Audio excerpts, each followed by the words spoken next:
I am Ajay from Ajay Chemistry Classes YouTube channel and you are watching Ajay Chemistry Classes video lecture. Students, watch this video till the last. Class 11th के chapter some basic concepts of chemistry का part 8 जो है आज शुरू करेंगे। उसका आज topic है स्टोइचियोमेट्री ऑफ केमिकल रिएक्शंस, रासायनिक प्रतिक्रियाओं के समीकरणमितीय गणनाएं।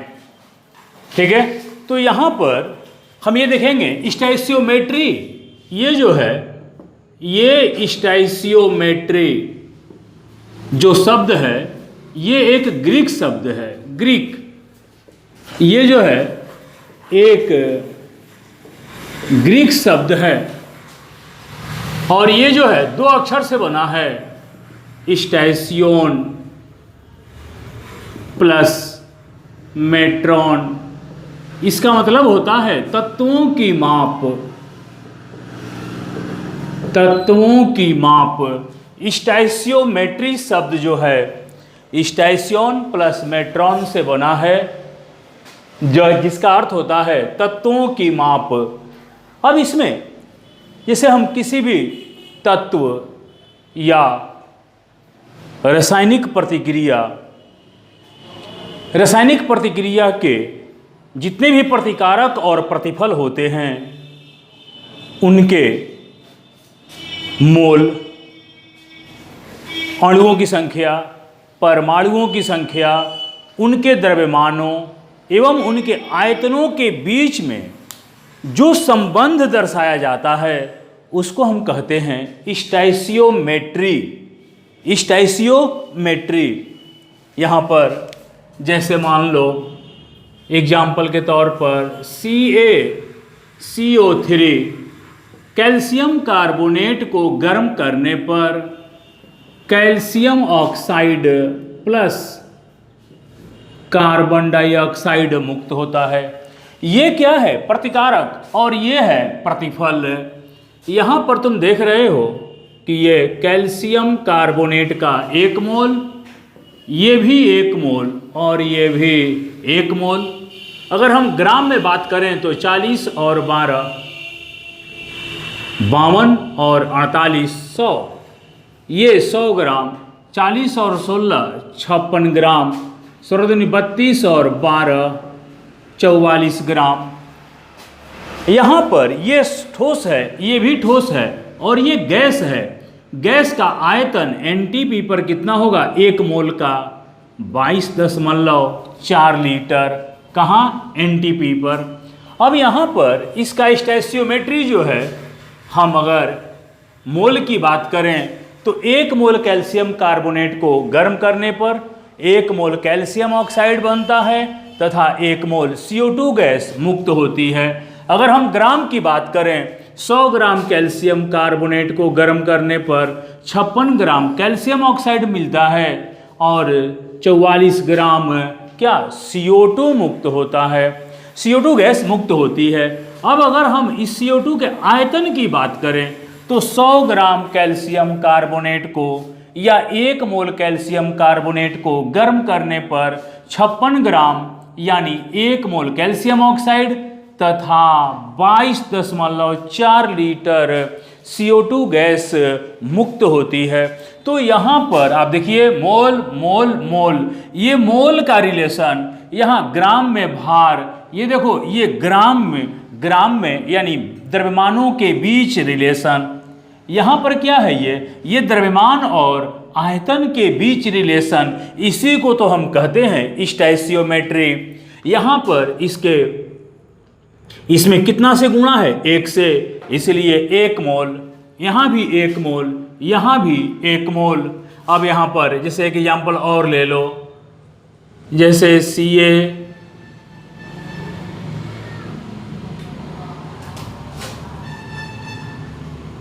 जैसे मान लो N2 plus 3H2 arrow 2NH3।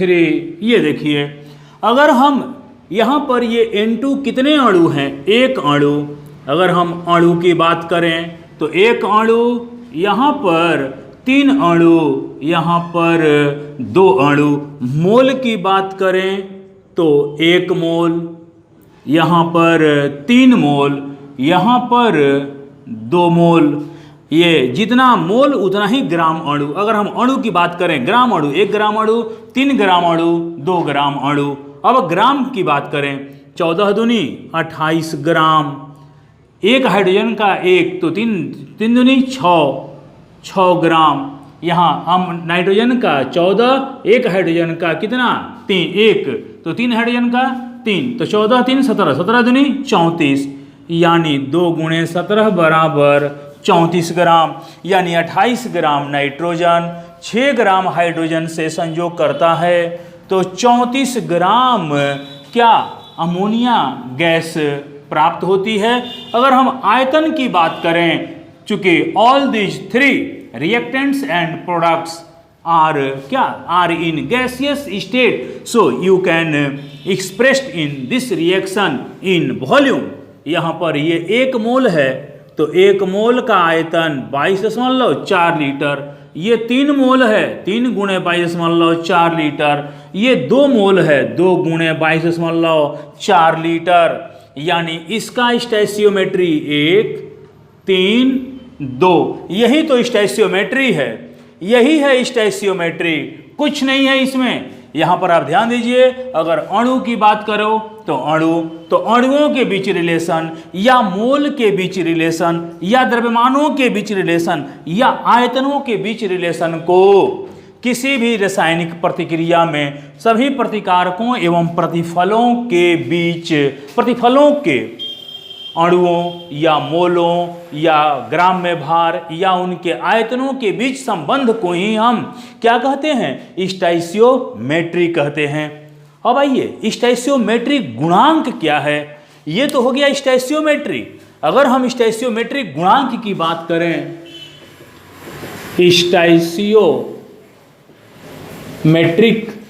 Metric गुणांक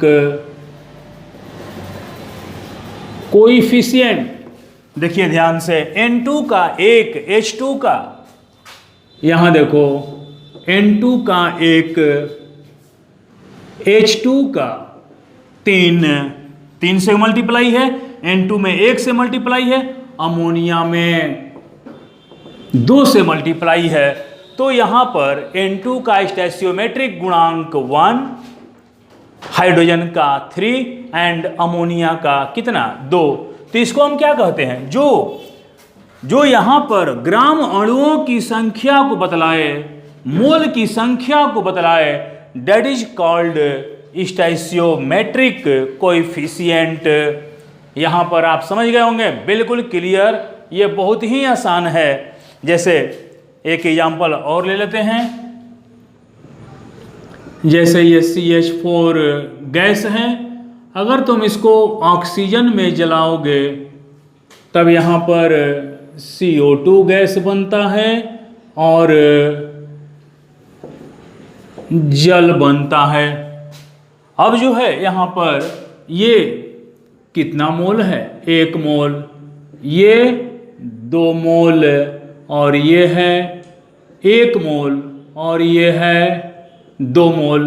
अगर हम यहाँ अगर ग्राम की बात करें, 12 4 16 ग्राम। ये एक ऑक्सीजन का 16, 4 ऑक्सीजन है 64 ग्राम।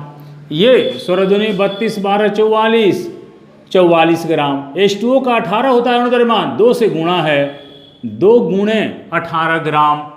अब यहाँ पर जो गैस है उसके आयतन को हम, जैसे यहाँ 1 मोल है क्या हो जाएगा 22.4 लीटर, 2 मोल है 2 गुणे 22.4 लीटर, 1 मोल है 22.4 litre.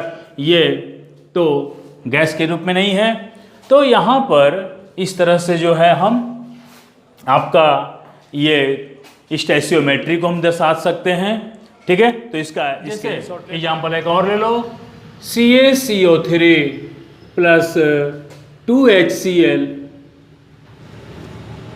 Arrow CaCl2 plus H2O plus CO2, ये गैस है, ये लिक्विड है, ये ठोस यहाँ पर, या ठीक है, इसको हटा भी सकते हैं। ठीक है, अब देखो यहाँ पर ये तो आपका ठोस है और ये एक्वस है या लिक्विड है, अम्ल है।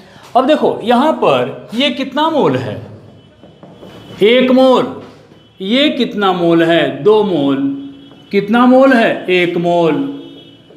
ये है 1 मोल और ये है 1 मोल।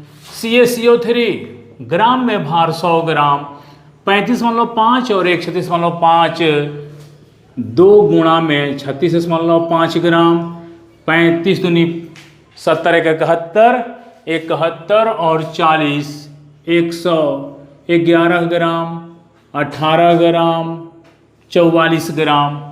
अब यहाँ पर इसके आयतन को हम NTP पे ले सकते हैं, 22.4 लीटर। तो इसका स्टैचियोमेट्रिक कोएफिशिएंट 1, इसका 2, इसका 1, इसका भी 1, इसका भी 1।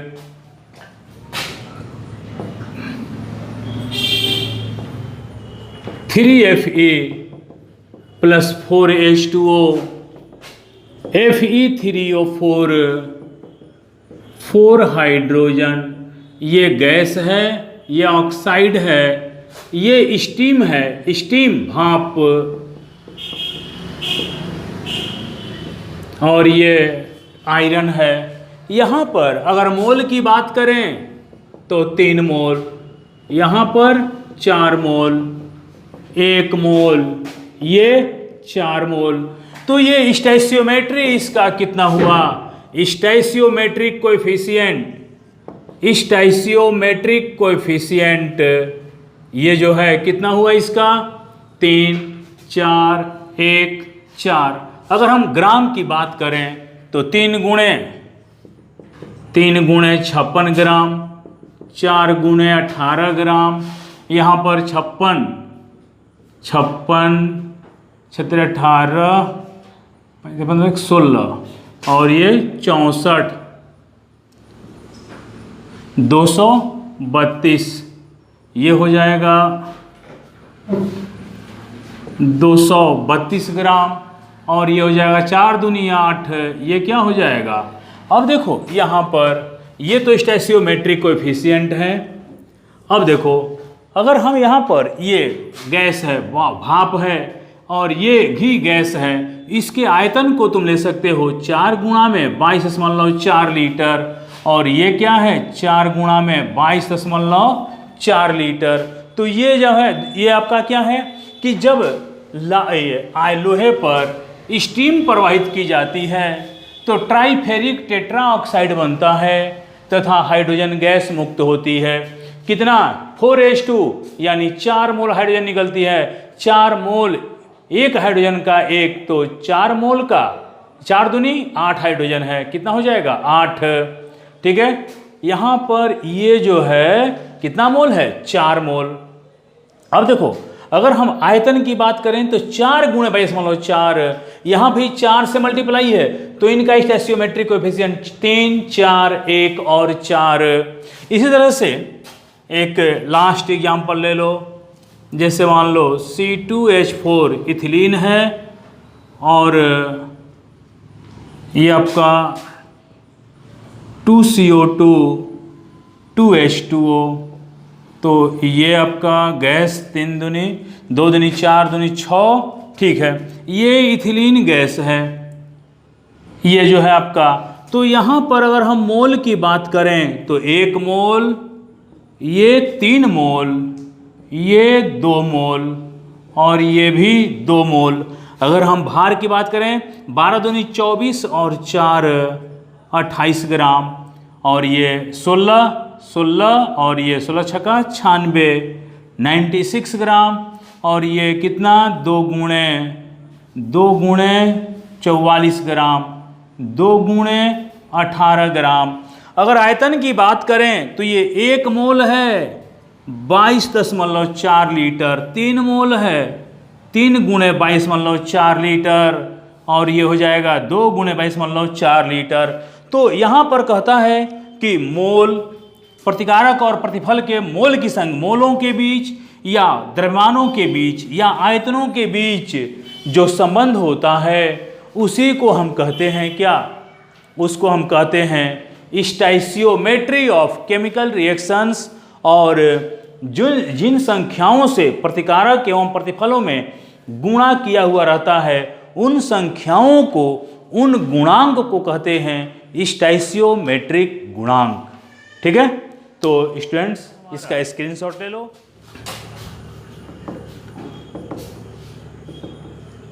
लिमिटिंग रीजेंट्स या रिएक्टेंट्स। लिमिटिंग, लिमिट सीमांत, सीमांत अभिकर्मक या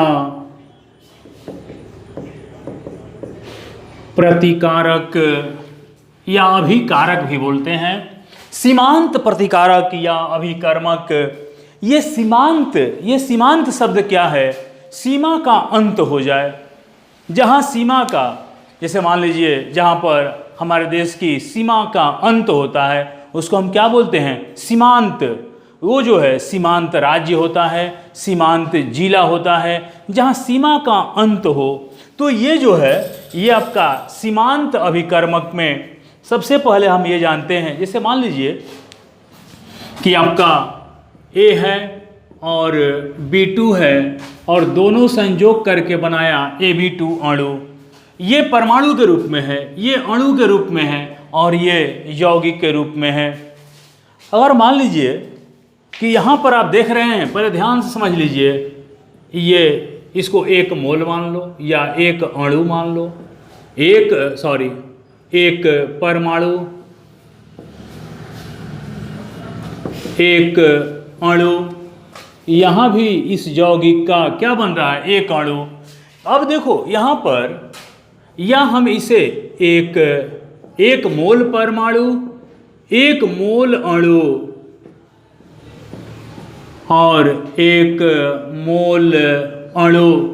अब यहाँ पर आप ध्यान दीजिए कि ये जो है एक परमाणु के लिए 1 से गुणा है ना, इसका स्टोइचियोमेट्री 1 है, इसका भी स्टोइचियोमेट्री 1 है। एक परमाणु के लिए B2 के कितने अणु की आवश्यकता है? 1। तब जाकर के A का 1 परमाणु, B2 का 1 अणु, AB2 का 1 अणु बनाता है। पहले ध्यान समझिएगा, तब जाके हम डिफिनेशन बताएंगे कि ये जो है यहाँ पर, ये अगर A का मोल के रूप में लेते हो तो A का 1 मोल B2 के 1 मोल से संयोग करके AB2 यौगिक का 1 मोल बनाता है। यहाँ पर अगर मान लो कि हम इसका तो ले लिए 1 मोल, सपोज कर लो, और इसका ले लिए आधा मोल, तो क्या ये 1 मोल बनेगा? नहीं बनेगा। ये जो है 1 मोल नहीं बनेगा। क्यों? क्योंकि तय तो हुआ था कि 1 मोल A और 1 मोल ही B2, लेकिन ये कितना है? 0.5। तो यहाँ पर प्रतिक्रिया जो है पहले ही समाप्त हो जाएगी, क्योंकि यहाँ पर आप देख रहे हो कि ये 1 मोल है, ये आधा मोल है। नियम क्या है? 1 मोल A के लिए 1 मोल B2, लेकिन यहाँ है 1 मोल A के लिए आधा मोल B2। तो यहाँ पर सीमांत प्रतिकारक कौन हो जाएगा? ये, क्योंकि इसी के चलते प्रतिक्रिया पहले समाप्त हो जाएगी, और इसका कुछ भाग बच जाएगा, क्योंकि 1 मोल B के लिए 1 मोल A चाहिए, आधा मोल है, इसका मतलब इसका आधा मोल लगेगा और आधा मोल बच जाएगा। ये ध्यान रखना होगा। यानी ये जो है यहाँ पर इस में B2 क्या है? इसलिए B2 अणु क्या है जी? सीमांत प्रतिकारक है। एक एग्जाम्पल और लो, मान लो यहाँ पर ये हो गया आधा मोल A और ये हो गया 1 मोल B2। तो क्या 1 मोल AB2 बनेगा? नहीं बनेगा, क्योंकि फिर अब ये इस प्रतिक्रिया में ये नियम का उल्लंघन कर रहा था, अब इस बार ये नियम का उल्लंघन कर रहा है, यानी यहाँ पर 1 मोल के लिए 1 मोल चाहिए, यहाँ 1 मोल के लिए आधा मोल है। इसका मतलब कि प्रतिक्रिया पहले, ये प्रतिक्रिया जल्दी समाप्त हो जाएगी। किसके कारण? इस बार इसके कारण, क्योंकि ये आधा मोल है, इसका आधा मोल, इसका आधा मोल संयोग करके रुक जाएगा, इसका आधा मोल बच जाएगा। तो अब इस बार कौन है? ए परमाणु क्या है? ए परमाणु जो है सीमांत प्रतिकारक है। यहाँ पर ध्यान दीजिए कि प्रतिक्रिया किसके कारण रुकी हुई है, जल्दी समाप्त हो गई? किसके कारण? ए के कारण। इस वाले में प्रतिक्रिया किसके कारण जल्दी समाप्त हो गई?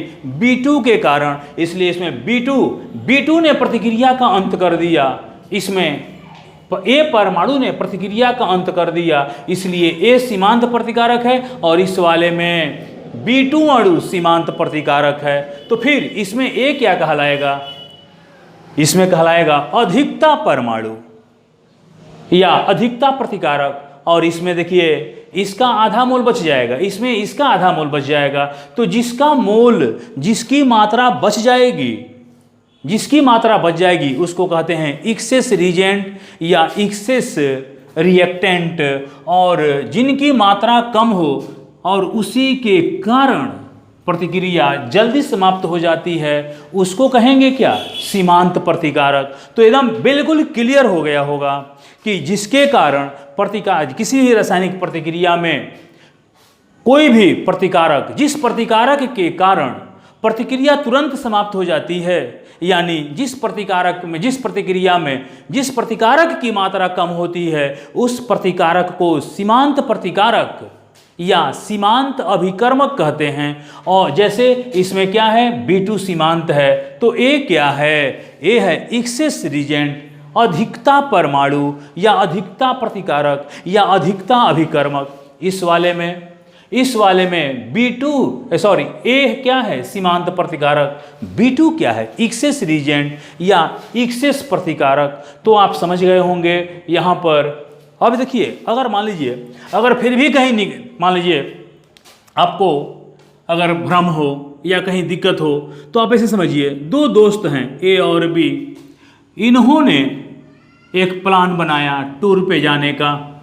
ठीक है, टूर पे जाने का इन्होंने एक प्लान बनाया और इनमें एक समझौता हुआ कि इक्वल दोनों लोग खर्च करेंगे।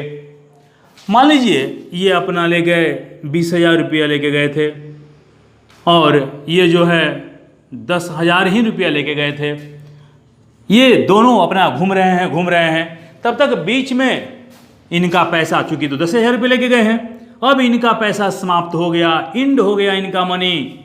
अब देखिए, अब नियम क्या हो गया था? नियम तो यही हुआ था कि कभी आप खर्च करेंगे, कभी हम खर्च करेंगे, लेकिन यहाँ पर इनकी पैसा खत्म हो गई, तो ये हो गए सीमांत प्रतिकारक। ये सीमांत प्रतिकारक हो गए और नियम को इन्होंने तोड़ दिया क्योंकि इनका पैसा खत्म हो गया। तो ये हो गए सीमांत प्रतिकारक और ये हो गए एक्सेस प्रतिकारक या एक्सेस अभिकर्मक। बिल्कुल यही है, थोड़ा सा हम इसको एक कहानी के रूप में कह दिए, इसमें कोई बड़ी बात नहीं है। अब देखो यहां पर इसको, तो तुम इसका स्क्रीनशॉट ले लो। अब हम इसको इस पे के आपको क्वेश्चन करवा रहे हैं।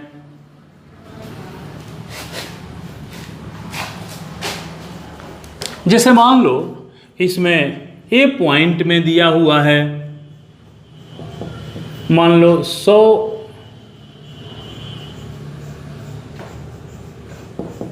ए के 100 परमाणु प्लस B2 के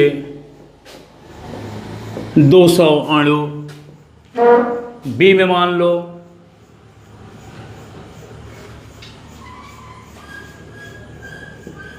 यहां दिया है 5 मोल, यहां दिया है 2.5 मोल 2.5 सी में मान लो ये दिया है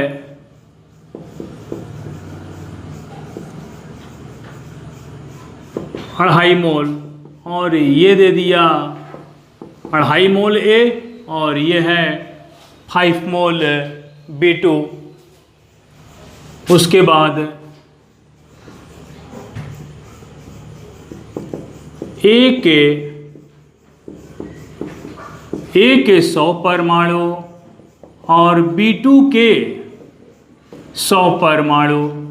अब ध्यान दीजिए यहाँ पर कि ये जो है आपका एक और ले लो, जैसे मान लो ए के 2 मोल और B2 के भी 2 मोल। अब यहाँ पर तुम देखो, यहाँ पर क्या दिखाई दे रहा है, ए का 1 परमाणु B2 के 1 अणु। तो यहाँ पर ये 100 परमाणु के लिए 100 अणु चाहिए था। कितने हैं 200 अणु और इसके हैं अगर यानी 100 परमाणु के लिए 100 अणु तो 200 अणु के लिए 200 परमाणु, यानी यहाँ पर कौन है सीमांत प्रतिकारक ए है, यानी यहाँ पर आपका सीमांत प्रतिकारक ए। यहाँ देखो 5 मोल 1 मोल 1 मोल 5 मोल के लिए 5 मोल, लेकिन यहाँ पर तो 2.5 मोल है। 5 मोल ए के लिए 5 मोल बी चाहिए, B2 चाहिए। तो यहाँ पर सीमांत कौन है, सीमांत है B2। फिर देखो इसमें 2.5 मोल 5 मोल, यहाँ 5 मोल है तो यहाँ भी 5 मोल चाहिए था, लेकिन यहाँ पर सीमांत प्रतिकारक कौन है, यहाँ पर सीमांत ए है। अब देखो यहाँ पर परमाणु है, ए के 100 परमाणु के लिए B2 के 100 अणु, B2 के 100 अणु की जरूरत है, या 101 अणु B2 के लिए 1 परमाणु ए। तो यहाँ पर ध्यान दीजिए, तो 100 अणु B2 के लिए 100 परमाणु ए, या 100 परमाणु ए के लिए 100 अणु। इसमें क्या लिखेंगे, no limiting reagent, no limiting reagent. और यहाँ देखो, यहाँ 1 मोल के लिए 1 मोल, यहाँ देखिए 2 मोल है, 1 मोल के लिए 1 मोल, 1 मोल के लिए 1 मोल, तो 2 मोल के लिए 2 मोल, यहाँ 2 मोल और ये भी 2 मोल। तो यहाँ पर भी क्या होगा, नो लिमिटिंग रीजेंट। तो ये बहुत ही आसान, आज का दोनों टॉपिक बहुत ही आसान है, ठीक है। स्टैचियोमेट्री, यहाँ पर इसका स्टैचियोमेट्री कितना है, 1 है, यहाँ पर भी इसका 1 है। तो ये परमाणु के रूप में है, ये अणु के रूप में है, यानी इसमें क्या चाहिए आपको, 1 परमाणु के लिए 1 अणु, तो 100 परमाणु के लिए 100 परमाणु। यहाँ 200 परमाणु है तो ये हो गया क्या, सीमांत। यहाँ पर देखो 100 परमाणु 100 अणु, नो लिमिटिंग रेजेंट, कोई भी सीमांत प्रतिकारक नहीं है, यानी ये प्रतिक्रिया पूर्ण रूप से समाप्त होगी, ठीक है, पूरा जितना इसको होना चाहिए था। यहाँ पर 1 मोल 1 मोल, तो 2 मोल, इसके लिए भी 2 मोल, यानी प्रतिक्रिया ये पूरी तरह से समाप्त होगी। लेकिन यहाँ पर प्रतिक्रिया सीमांत प्रतिकारक ए के कारण जल्दी समाप्त होगी, या इसमें B2 के लिए, सीमांत प्रतिकारक B2 के लिए प्रतिक्रिया जल्दी समाप्त हो जाएगी, और यहाँ पर प्रतिकारक सीमांत प्रतिकारक ए है, क्योंकि ए के कारण ही प्रतिक्रिया तुरंत समाप्त हो जाएगी।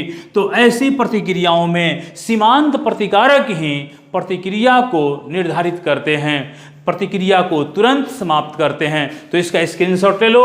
और स्टूडेंट्स, यदि किसी भी स्टूडेंट्स को अगर दिक्कत हो तो कमेंट बॉक्स में आप अपना प्रॉब्लम लिख सकते हैं, या व्हाट्सएप पर भी हमें आप क्वेश्चन भेज सकते हैं, उसका हम उस क्वेश्चन का हम जवाब देंगे, ठीक है।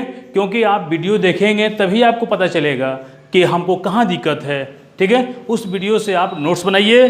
तो और हाँ, एक बात और, जिन्होंने पहले इस चैप्टर का पहले वाला वीडियो नहीं देखा है तो डिस्क्रिप्शन में उनका भी लिंक दिया हुआ है, आप वहाँ से देख लें। तो वीडियो से अधिक से अधिक देखें, और अगर कोई दिक्कत हो तो कमेंट बॉक्स में लिखें।